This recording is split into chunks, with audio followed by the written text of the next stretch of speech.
Hello dear ones, आज हम बात करेंगे कि what is pollination and types of pollination. आज हम बात करने वाले हैं कि पॉलिनेशन क्या है, परागण क्या है, परागण कितने प्रकार का होता है और कौन से पौधे में कौन सा परागण होता है। तो इन सारी चीजों के बारे में आज हम बात करने वाले हैं। इस बहुत ही छोटे से वीडियो में बहुत सारी जानकारी आपको मिलने वाली है, तो वीडियो को पूरा देखिए और अंत तक बने रहिए। तो चलिए वीडियो को स्टार्ट करते हैं। सबसे पहले हम बात करेंगे कि पॉलिनेशन है क्या। तो पॉलिनेशन को हम हिंदी में क्या कहते हैं, परागण कहते हैं। अब हम बात करेंगे कि परागण क्या होता है। तो देखिए, आप सभी जानते हैं कि परागण का मतलब ये होता है कि जब किसी भी पुष्प के पुंकेसर से पराग कण मुक्त होकर के, पुंकेसर के परागकोश से पराग कण मुक्त होकर के उसी पुष्प या किसी पुष्प की वर्तिका के वर्तिकाग्र पर, स्त्री के सर के वर्तिका के वर्तिकाग्र पर गिर जाने की क्रिया को हम पॉलिनेशन कहते हैं अथवा परागण कहते हैं। अब बात करी जाती है कि आखिर पॉलिनेशन कितने टाइप का होता है। तो टाइप्स ऑफ पॉलिनेशन के अकॉर्डिंग अगर हम बात करें तो पॉलिनेशन मेनली 2 टाइप्स का होता है, that is self pollination and cross pollination. Self pollination का मतलब ये होता है जब उसी पुष्प के परागकोश से पराग को कण निकल करके उसी पुष्प के स्त्री के सर के वर्तिका के वर्तिकाग्र पर गिर जाएं, तो इसको हम लोग क्या कहते हैं कि सेल्फ पॉलिनेशन कहते हैं। लेकिन बात यह आती है कि उसी पौधे की दूसरी शाखा पर लगे हुए दूसरा पुष्प की वर्तिका पर अगर परागकण गिर जाए तो उसे हम क्या कहेंगे, तो उसे भी जो है सेल्फ पॉलिनेशन ही कहा जाएगा, क्योंकि जेनेटिकली देखा जाए तो ये सेम होगा। इसलिए किसी भी प्लांट पर एक पुष्प का परागकण निकलकर दूसरे पुष्प की, उसी पौधे के दूसरे पुष्प की वर्तिका के वर्तिकाग्र पर गिरने की क्रिया को हम सेल्फ पॉलिनेशन कहते हैं। यदि ये परागकण दूसरे पौधे की स्त्री के सर की वर्तिका के वर्तिकाग्र पर गिरता है तो इस क्रिया को हम क्रॉस पॉलिनेशन कहते हैं। आप पॉलिनेशन को लेकर के cross pollination and self pollination आप समझ चुके होंगे। चलिए अब हम बात करते हैं कि सेल्फ पॉलिनेशन के भी क्या टाइप होते हैं, क्या क्रॉस पॉलिनेशन के भी टाइप होते हैं। तो सबसे पहले हम बात करते हैं कि सेल्फ पॉलिनेशन क्या है। तो हम लोगों ने समझा कि सेल्फ पॉलिनेशन क्या है, स्वपरागण इसको कहते हैं। हम बात करेंगे कि स्वपरागण जो होता है कितने टाइप्स का होता है। तो स्वपरागण भी जो आप देख रहे हैं यहाँ पर बाइसेक्सुअल एंड होमोगैमी दिया गया है, और यहाँ पर आप देख रहे हैं इसको जो है क्लिस्टोगैमस कहा गया है। 3 प्रकार का जो है सेल्फ पॉलिनेशन होता है। तो देखिए, सेल्फ पॉलिनेशन होने के लिए आप सभी जानते हैं कि पुष्प का द्विलिंगी होना मतलब बाइसेक्सुलेट फ्लावर होना जरूरी होता है। बाइसेक्सुलेट फ्लावर का मतलब होता है ऐसा पुष्प जिसमें male and female reproductive organ present हो। Male and female reproductive organ present हो मीन्स पुंकेसर भी प्रेजेंट हो और गाइनोसियम भी प्रेजेंट हो, स्त्री केसर भी प्रेजेंट हो, और इस तरह से तभी उसमें क्या होगा, बाइसेक्सुलेट फ्लावर होगा तो उसी में क्या हो जाएगा, सेल्फ पॉलिनेशन होगा, वो हमेशा बाइसेक्सुलेट फ्लावर में होगा। अब हम बात करेंगे कि होमोगैमी क्या होता है। होमोगैमी ऐसा सेल्फ पॉलिनेशन है जिसमें अगर हम बात करें इसमें क्या हो जाता है, देखिए इसमें हमारा जो पुष्प होता है स्त्री केसर और पुंकेसर पास होते हैं, एक ही पुष्प में होंगे, पास होंगे, और ये जब मैच्योर हो जाएंगे तो एक दूसरे से लिपट जाएंगे। और जब लिपट गए, जैसे मान लिया भाई दूर हैं, अगर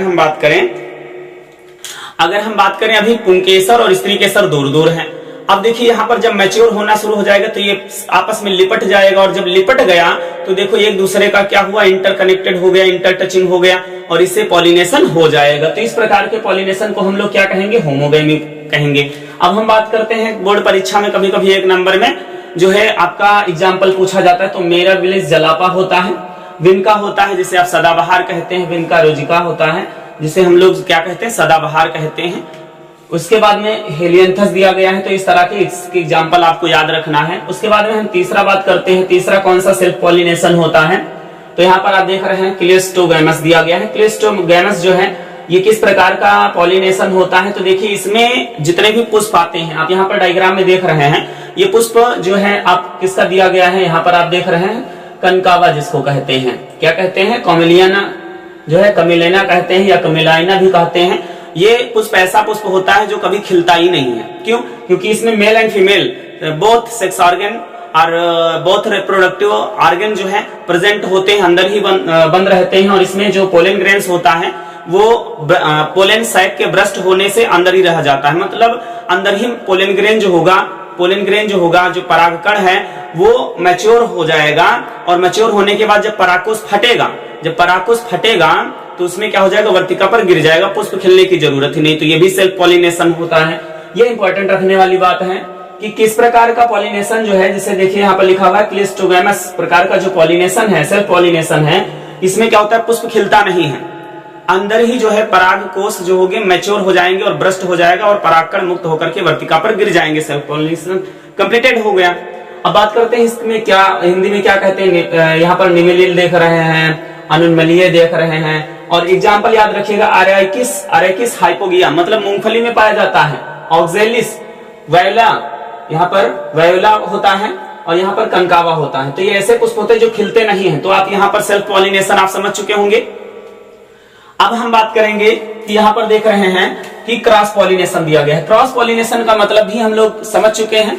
तो क्रॉस पॉलिनेशन के हम टाइप की बात करते हैं, कितने टाइप्स का होता है। तो टाइप्स ऑफ क्या हो जाएगा,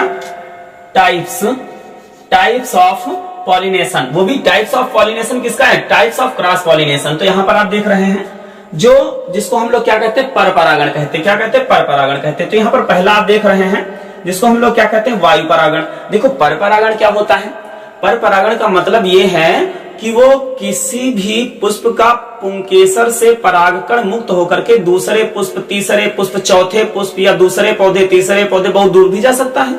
तो बात करेंगे फिर क्रॉस पॉलिनेशन किसके माध्यम से, किसी के माध्यम से होता होगा भाई, कि पानी में तैर के जाता है। भाई आपको अगर अपने घर से ही निकलना है तब तो पैदल निकल लिए, निकले नहीं, लेटते लेटते चले गए। लेकिन अगर आपको कहाँ जाना है भाई, दूर जाना है, तो उसके लिए आपको साइकिल होना चाहिए, मोटरसाइकिल होना चाहिए, कार होनी चाहिए, बस होनी चाहिए, एरोप्लेन होना चाहिए, कोई मीडियम होना चाहिए कि नहीं होना चाहिए भाई। तो ट्रांसपोर्टेबल जो मीडियम होगा, जो ट्रांसपोर्ट कर रहा है, उसी को हम लोग क्या कहेंगे यहाँ पर, कि किसके द्वारा परागण किया जा रहा है। तो वो मीडिएटर कौन सा है। तो यहाँ पर आप देख रहे हैं वायु भी मीडिएटर का काम करती, जल भी मीडिएटर का काम करता है, जंतु भी मीडिएटर का काम करता है।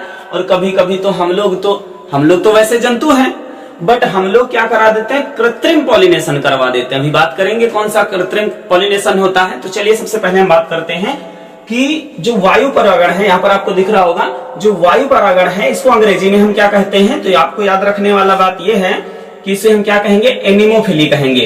वायु परागण को हम एनिमोफिली कहते हैं। अब हम बात करते हैं वायु परागण जो होगा वो किन किन पौधों में होगा। तो आप परागण को लेकर के यहाँ पर एक बात और आपको बता देते हैं कि देखिए, जब सेल्फ पॉलिनेशन हो या क्रॉस पॉलिनेशन हो, इसमें जब परागकण निकलता है तो कुछ ऐसे परागकण होते हैं जो वर्षों तक, महीनों तक, सप्ताह तक, दिनों तक चला करते हैं। वो जर्मिनेटिंग पावर रखते हैं, जर्मिनेटिंग पावर उनकी स्ट्रांग होती है। कुछ क्या करते हैं, कुछ मिनटों में ही नष्ट हो जाते हैं। तो अगर हम बात करें जैसे गेहूं, धान, या जितने भी धान्य फसलें हैं, जो धान्य फसलें हैं, उनका जो पोलन ग्रेन होता है वो 30 मिनट जो होता है वो 30 मिनट में वेल्युएबल हो जाएगा, यानी जर्मिनेट कर पाएगा तो कर पाएगा, नहीं तो बेकार हो जाएगा। इसके बाद हम बात करेंगे कि जैसे हमारा गुलाब हो गया, सोलेनेसी कुल के पौधे हो गए, और इसके बाद में जो लेग्यूमिनेसी कुल के पौधे होंगे, इनमें जो होगा कई महीनों तक भाई, रजेसी कुल में जैसे हमारा गुलाब आ गया, सोलेनेसी में मकोय आ गया, और लेग्यूमिनेसी में दलहनी फसलें आ गई, मटर आ गया। तो इन सब में क्या हो जाता है, परागकण गिर गया, अगर वर्तिका पे गिरा या वर्तिका से अलग गिरा और 1 महीने के बाद में वर्तिका पे जाके गिर गया, मतलब पहले वर्तिका से अलग गिर गया, पत्ती पे गिरा, 1 महीने के अंदर अंदर वर्तिकाग्र पर जाकर के गिर गया, तो पॉलिनेशन क्या हो गया, बोलेंगे मिशन सक्सेसफुल, क्योंकि यहाँ पर पॉलिनेशन क्या हुआ, कंप्लीट हुआ, है ना। तो अब हम बात करेंगे वायु परागण को हम लोग क्या कहते हैं, एनिमोफिली कहते हैं। ये किसमें किसमें होता है, गेहूं, जाई, मक्का, रोमेक्स, चीड़ इत्यादि में होता है। उसके बाद में हम बात करेंगे जल के द्वारा भी परागण होता है, जल के द्वारा भी परागण होता है। तो यहाँ पर देखेंगे हम, जो जल परागण होता है, जल के द्वारा परागण होता है तो जलीय पौधों में होगा। लेकिन यहाँ पर याद रखने वाली बात यह है कि अगर आपसे पूछा जाए कमल में जल परागण द्वारा तो नहीं कमल में परागण होता है, तो बिल्कुल नहीं। जल जो कमल होगा, कमल में जल परागण द्वारा नहीं होता है, जल द्वारा परागण होता ही नहीं है, ठीक है। तो यहाँ पर एग्जांपल आप याद रखिएगा कि इस जल द्वारा होने वाले परागण को क्या कहते हैं, हाइड्रोफिली कहते हैं। इसमें हाइड्रिला आता है, वेलिसिनेरिया आता है, सेरेटोफिल्लम आते हैं, जिस्टेरा आता है और मरीना आता है।